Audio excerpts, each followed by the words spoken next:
In this video, we will cover how to work with the Google Ads components available in the KingswaySoft SSIS integration toolkit. These components allow us to connect to Google Ads directly from an SSIS package and work with Google Ads account data through the available Google Ads components. We will begin by creating a Google Ads connection manager, which stores the connection and authentication details that will be used by the component. Then, once the connection manager is configured, it can be selected in the Google Ads source or destination component to connect to the desired Google Ads account. We can first create a new Google Ads connection manager by right-clicking in the Connection Manager's window and selecting New Connection. From the list, we can select Google Ads to add our new connection into the package. The first page, General, contains the main connection details needed to set up the connection. In the Customer ID field, enter the 10-digit customer ID for the Google Ads account we want to connect to.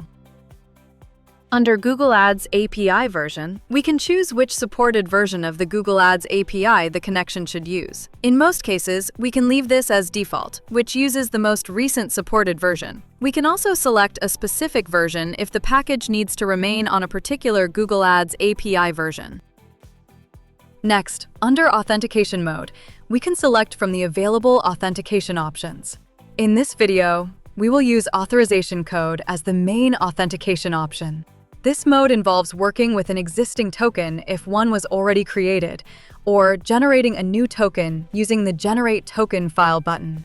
For an existing token, we would be able to select the token file path using the ellipsis and provide the token file password.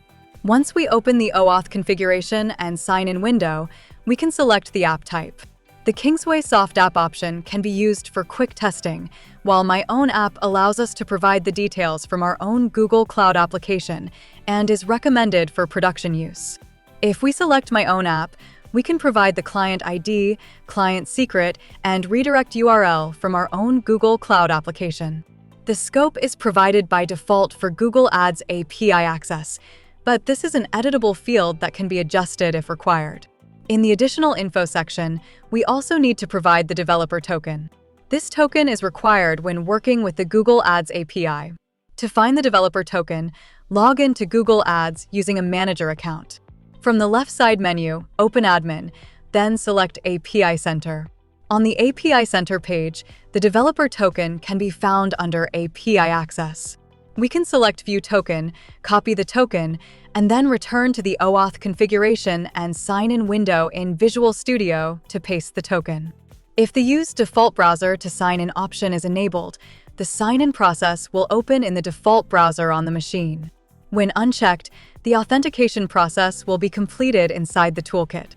Once the app details and developer token are entered, we can select Sign In and Authorize to begin the Google authorization process. If the sign-in is completed using the default browser, the browser redirects to the configured redirect URL with the authorization information appended to it. We can copy the full URL from the browser, paste it into the redirect URL field in the component, and then select OK to continue. After authorization is complete, we can set a password for the token file and save it to a file location. Back on the general page of the Connection Manager, the token file details will display information such as the account ID, account name, app client ID, and app type.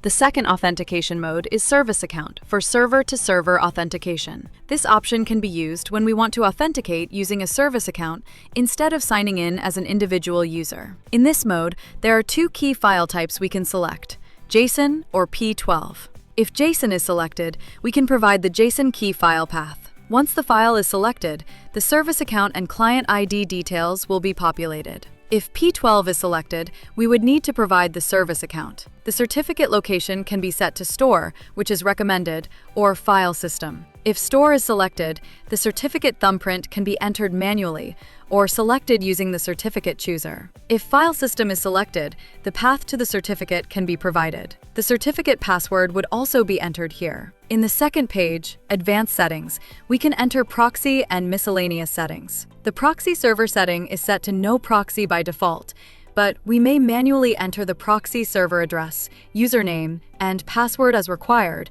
or use auto-detect if working with a system-configured proxy. The timeout in seconds can be provided to specify how long to wait before a connection timeout occurs. By default, this is set to 2 minutes. A value of 0 would indicate no timeout. API throttling allows us to restrict how many requests we want to send to the Google Ads service per unit of time. A throttling rate can be set that corresponds to how many requests are sent per second, minute, or hour. The Retry on Intermittent Errors option, when enabled, can help recover from possible intermittent service disruptions. This can prevent the integration process from stopping due to certain temporary service-related issues. When we have configured our connection manager, the Test Connection button can be used to see if a successful connection has been made to the service. Pressing OK saves the current configuration and closes the Connection Manager window. After the Connection Manager has been created, we can use it within the Google Ads source component to read data from Google Ads. In the SSIS toolbox, we can drag and drop the Google Ads source into the data flow window. Then, we can double-click to open the editor. On the General page, the first thing we need to do is select the Google Ads Connection Manager that we created earlier. Next, we can specify the customer account ID. This identifies the Google Ads account that we want to read data from. To select the account, click the ellipsis button next to the Customer Account ID field. This opens the Customer Account Picker, where we can browse the account hierarchy from the Manager account and select the account we want to use. The red X button beside the field can be used to clear the selected Customer Account ID. Once the account is selected, we can choose the Google Ads resource. The resource represents the type of Google Ads data that we want to retrieve. For example, we can select resources related to campaigns, ad groups, ads, budgets, bidding strategies, and other Google Ads objects. For this walkthrough, we will use a simple campaign resource as an example. This keeps the configuration easy to follow while still showing the main options available in the source component. The Google Ads filter section allows us to narrow down the data that will be returned.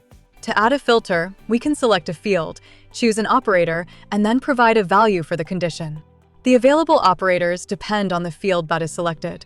For example, some fields may support operators such as equals, not equals, in, or not in, while other fields may support additional options such as greater than, less than, between, is null, or is not null. For some fields, the value cell can be typed into directly. For other fields, the component may open a selection window instead. For example, if we choose a field such as campaign status, we can select one or more status values from a list, such as enabled, paused, or removed. This makes it easier to configure filter values without manually typing them.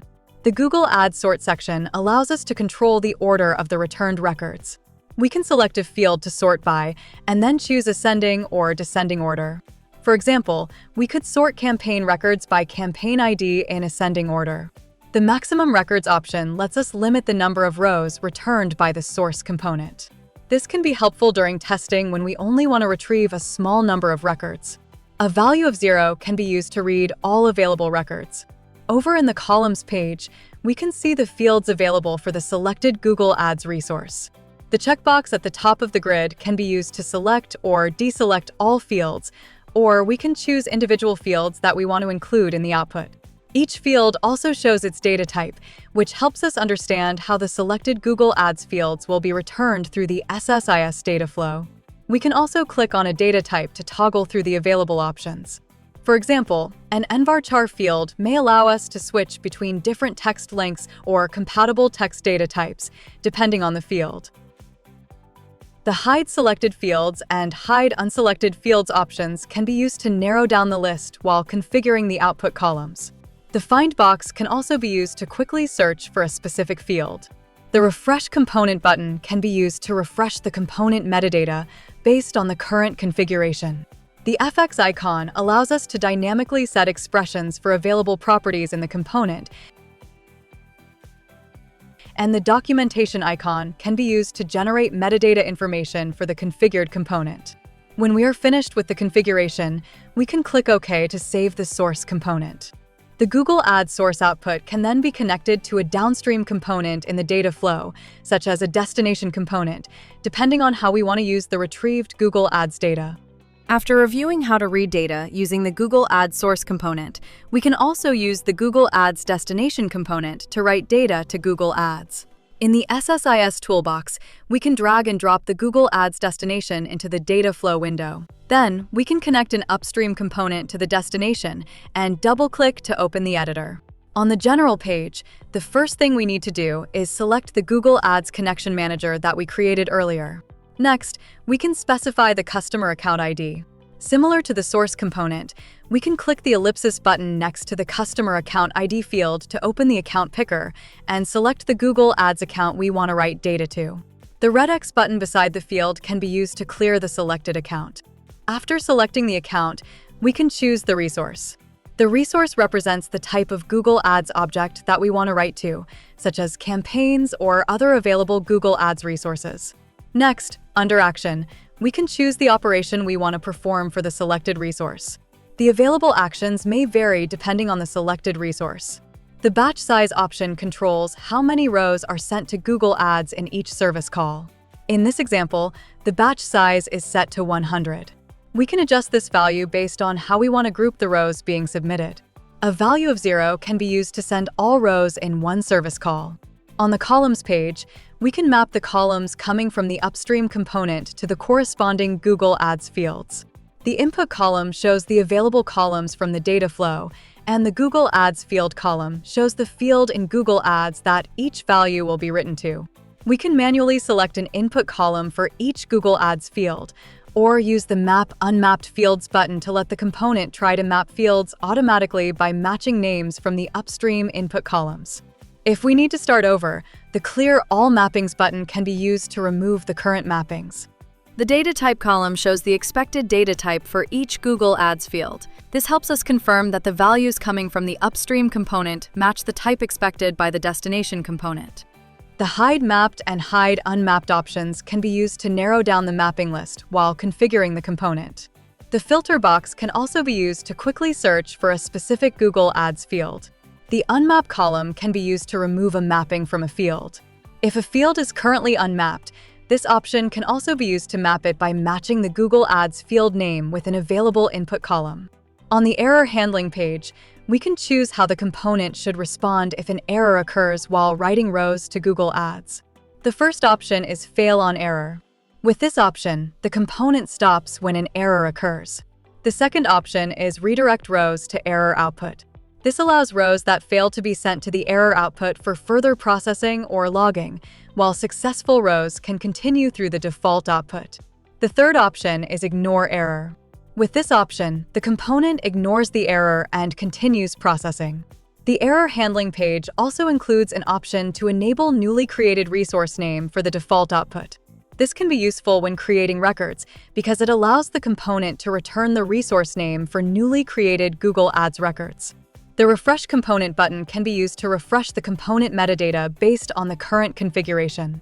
The FX icon allows us to dynamically set expressions for available properties in the component, and the documentation icon can be used to generate metadata information for the configured component. When we are finished with the configuration, we can click OK to save the destination component. We hope this video has been helpful in your understanding of how to configure the Google Ads Connection Manager, source, and destination components. KingswaySoft, data integration made easy.